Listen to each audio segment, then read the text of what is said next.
Hello friends, आइए फटाफट शुरू करते हैं। और राग दरबारी का कब गाया जाता है? तो इसका जो है टाइम रात्रि है। और धनी रेसा दरबारी राग का अंश है। राग दरबारी कानड़ा तानसेन द्वारा बनाया गया है। यह शांत और गंभीर वातावरण पैदा करता है। इसका थाट आसावरी है। इसके गायन का समय रात्रि का तृतीय प्रहर है। और गंभीर प्रकृति का राग कौन सा है? तो गंभीर प्रकृति का राग भी दरबारी ही है, क्योंकि धानी रेसा दरबारी राग का ही अंश है। और राग दरबारी कान्हड़ा तानसेन द्वारा बनाया गया है। यह शांत और गंभीर वातावरण पैदा करता है। इसकी थाट आसावरी है और इसके गायन समय का रात्रि का तीसरा प्रहर है। राग का वादी स्वर क्या हो? यह भी दरबारी चल रहा है, सबसे अधिक लगने वाला। हाँ, समवादी और वादी आप जानते हैं, विवादी, ये सारी चीज़ें हैं। तो ये आप सभी जानते हैं कि विवादी कभी कभी लगाई जाती है राग की खूबसूरती को बढ़ाने के लिए। और राग का वादी स्वर मतलब कि सबसे अधिक लगने वाला, यानी राजा, ठीक है। और संवादी जो है मंत्री हो जाता है, यानी कि कम उपयुक्त होने वाला। तो ये आप अच्छे से जान ही रहे होंगे, समझ गए होंगे। राग का सरगम गीत क्या दर्शाता है? राग का सरगम गीत रागांग दर्शाता है, ठीक है।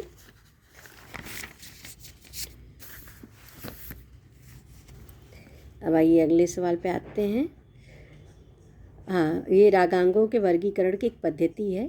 इसके अनुसार 30 राग माने जाते हैं, ठीक। रागों की पहचान किसके द्वारा होती है? ये स्वर समूह के आधार पर हो जाती है। और रागों की पहचान स्वर समूह के आधार पर की जाती है। रागांग रागों के वर्गीकरण के आधार पर 30 राग माने जाते हैं और स्वरों की संख्या 7 होती है। दिलरुबा वाद्य किस वर्ग का वाद्य होता है? तो ये तत्वाद्य होता है। जिन वाद्यों को तार के संयोग से बजाया जाता है उन्हें हम तत्वाद्य, और दिलरुबा वाद्य तत् है। अल्लाह रखा खां साहब किसके पिता थे? जाकिर हुसैन साहब के पिता थे। और ये मशहूर तबला वादक जाकिर हुसैन अल्लाह रखा का जन्म पहलगाम जम्मू और कश्मीर में हुआ था। ये तबला बजाते थे और ये सितार वादक रविशंकर जी के साथ लगातार संगत में रहे। संगीत किसे कहते हैं? संगीत में तीनों आते हैं, गायन, वादन, नृत्य। संगीत नाम इन तीनों के साथ एक व्यवहार से पड़ा हुआ है। और गाना बजाना और नाचना प्रायः इतने पुराने हैं जितना पुराना आदमी है।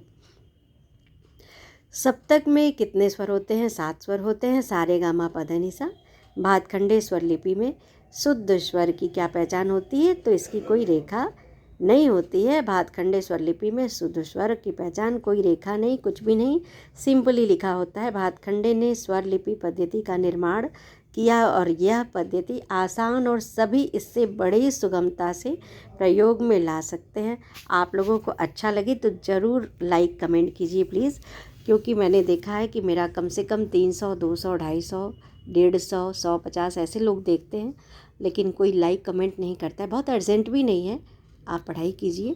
लेकिन अगर लाइक करेंगे और कुछ कमेंट करके बताएंगे मुझे कुछ खामियां या जो भी आपको अच्छा लगे, जो सही समझ में आए, या मेरे में कुछ वीकनेस हो तो वो आप मुझे बताएं, मैं उसको थोड़ा सा और क्लियर करूँगी और मुझे अच्छा लगेगा। बहुत बहुत धन्यवाद आप लोगों को। और आइए आगे आते हैं। भातखंडे स्वर लिपि में विकृत स्वर की क्या पहचान होती है? तो भातखंडे स्वर लिपि में विकृत स्वर की पहचान ऊपर की रेखा होती है। आप जानते हैं, जैसे कि अगर नीचे का है नी धा नी सा, ये नीचे बिंदी लगेगी। और ऊपर का जब गा लगाएंगे तो ऊपर की बिंदी लगेगी। सारे गा जो भी लगाएंगे आप, ठीक है। Thank you very much. अभी के लिए इतना, फिर मैं आप लोगों को बताती हूँ। मैं बिल्कुल आप लोग का समय वेस्ट नहीं करती हूँ, इसलिए आप लोग ज़रूर लाइक कीजिए, कमेंट कीजिए, सब्सक्राइब कीजिए। Thank you.